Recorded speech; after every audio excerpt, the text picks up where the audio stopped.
10واں سپارہ سورہ توبہ کی آیت نمبر 1۔ اللہ رب العزت کا فرمان عالی شان ہے، براءۃ من اللہ ورسولہ الی الذین عاہدتم من المشرکین۔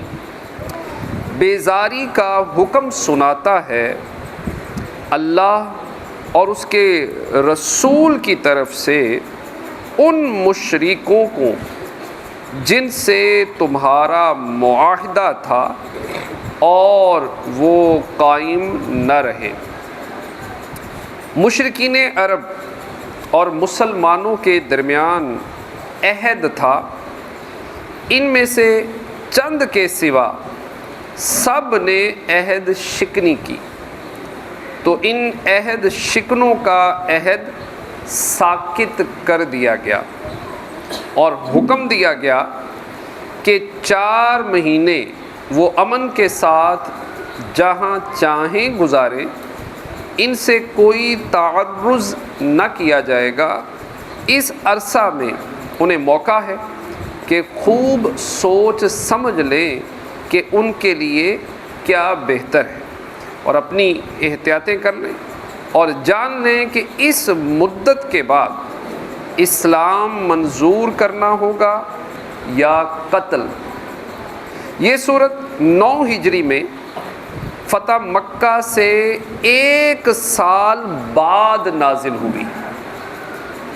رسول کریم صلی اللہ تعالیٰ علیہ وآلہ وسلم نے اس سال حضرت ابو بکر صدیق رضی اللہ تعالیٰ عنہ کو امیر حج مقرر فرمایا، اور ان کے بعد حضرت علی المرتضیٰ کرم اللہ تعالی وجہہ الکریم کو حاجیوں کے مجمع میں یہ سورت سنانے کے لیے بھیجا۔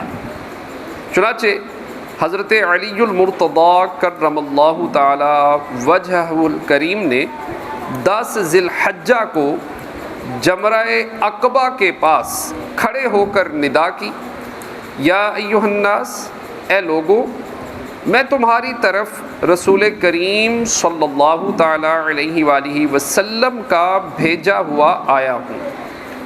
لوگوں نے کہا، آپ کیا پیام لائے ہیں؟ تو آپ کرم اللہ تعالیٰ وجہہ الکریم نے 30 یا 40 آیتیں اس سورہ مبارکہ کی تلاوت فرمائیں۔ پھر فرمایا، میں 4 حکم لایا ہوں۔ نمبر 1، اس سال کے بعد کوئی مشرک کعبہ معظمہ کے پاس نہ آئے۔ نمبر 2، کوئی شخص برہنہ ہو کر کعبہ معظمہ کا طواف نہ کرے۔ نمبر 3، جنت میں مومن کے سوا کوئی داخل نہ ہوگا۔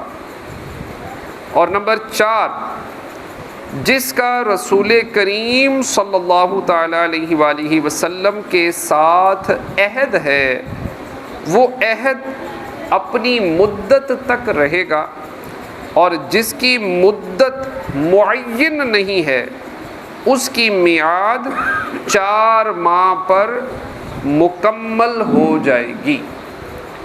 مشرکین نے یہ سن کر کہا، اے علی کرم اللہ تعالی وجہہ الکریم، اپنے چچا کے فرزند یعنی سید عالم صلی اللہ تعالی علیہ وآلہ وسلم کو خبر دے دیجئے کہ ہم نے عہد پس پشت پھینک دیا، ہمارے ان کے درمیان نیزہ بازی اور تیغ زنی کے سوا کوئی عہد نہیں ہے۔ اللہ اکبر۔ اس واقعہ میں حضرت صدیق اکبر رضی اللہ تعالی عنہ کی خلافت کی طرف ایک لطیف اشارہ ہے کہ حضور پر نور صلی اللہ تعالی علیہ وآلہ وسلم نے حضرت ابو بکر رضی اللہ تعالی عنہ کو امیر حج بنایا، اور حضرت علی رضی اللہ تعالی عنہ کو ان کے پیچھے سورہ براءت پڑھنے کے لیے بھیجا۔ تو حضرت ابو بکر صدیق رضی اللہ تعالیٰ عنہ امام ہوئے اور مولا علی رضی اللہ تعالیٰ عنہ مقتدی۔